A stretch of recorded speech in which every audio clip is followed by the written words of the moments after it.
வணக்கம். இன்றைக்கி ஜானஸ் கிச்சனில் ஃபாஸ்ட் ஃபுட் ஸ்டைலில் எக் ஃப்ரைட் ரைஸ் செய்யலாம். நான் இரும்பு கடாயில் 2 டேபிள் ஸ்பூன் எண்ணெய் ஊற்றிருக்கேன். எண்ணெய் காஞ்சதும் அதில் பொடி பொடியாக சாப் பண்ண பூண்டு போட்டிருக்கேன்.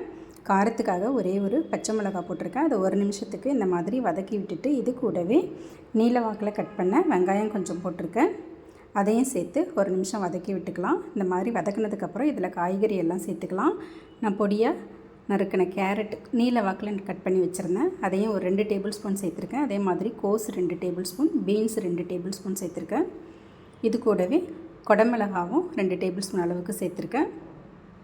இதெல்லாம் சேர்த்துட்டு நல்லா வதக்கி விட்டுக்கலாம். இப்போ இது கூட 2 சிட்டிகை மஞ்சள் தூள் போட்டுக்கிறேன். இந்த காய்கறிக்கு மட்டும் தேவையான அளவுக்கு உப்பு சேர்த்துக்கிறேன். சேர்த்துட்டு நல்லா கலந்து விட்டுடலாம்.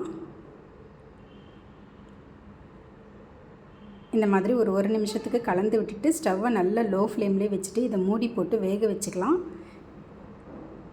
நல்லா லோ ஃப்ளேம்லேயே இந்த மாதிரி மூடி போட்டு வச்சுருந்தா ஒரு 3/4 இந்த காய்கறி எல்லாம் வெந்துடும். இப்போ இது நல்லா வெந்துடுச்சு. இந்த காய்கறியெல்லாம் இந்த மாதிரி கார்னர் பண்ணி விட்டுக்கலாம். நடுவில் இருக்கிற இந்த எண்ணெயில் நான் 2 முட்டையை உடச்சி ஊற்றிருக்கேன்.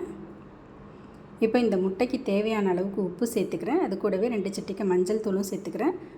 மிளகுத்தூள் கொஞ்சமாக சேர்த்துக்கிறேன். சேர்த்துட்டு முதல்ல இந்த முட்டையை மட்டும் கலக்கி விட்டுக்கலாம்.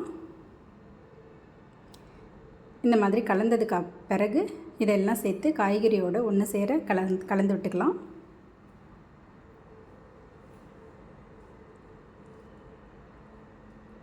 இப்போ இது கூட காரம் சேர்த்துக்கலாம். நான் இதில் 1/4 டேபிள் ஸ்பூன் அளவுக்கு வரமிளகாத்தூள் சேர்த்துருக்கேன். 1/4 டேபிள் ஸ்பூன் அளவுக்கு கரம் மசாலா தூள் சேர்த்துருக்கேன். சேர்த்துட்டு அந்த மசாலாலாம் எல்லாத்தோடையும் சேர்கிற மாதிரி நல்லா கலந்து விட்டுக்கலாம். இந்த மாதிரி கலந்து விட்ட பிறகு இதில் 1 டேபிள் ஸ்பூன் அளவுக்கு டொமேட்டோ கெச்சப் சேர்த்துருக்கேன். அதே மாதிரி 1 டேபிள் ஸ்பூன் அளவுக்கு சோயா சாஸும் சேர்த்துருக்கேன். இதெல்லாமும் சேர்த்து ஒரு வாட்டி கலந்து கொடுத்துடலாம். இப்போ எல்லாம் கலந்தாச்சு. இது கூட நான் வடித்து வச்சுருக்க பாஸ்மதி அரிசி 1 கப் அளவுக்கு சேர்த்துருக்கேன். நான் சாதம் வடிக்கும் போது அதில் உப்பு சேர்த்து வடிச்சிருந்தேன்.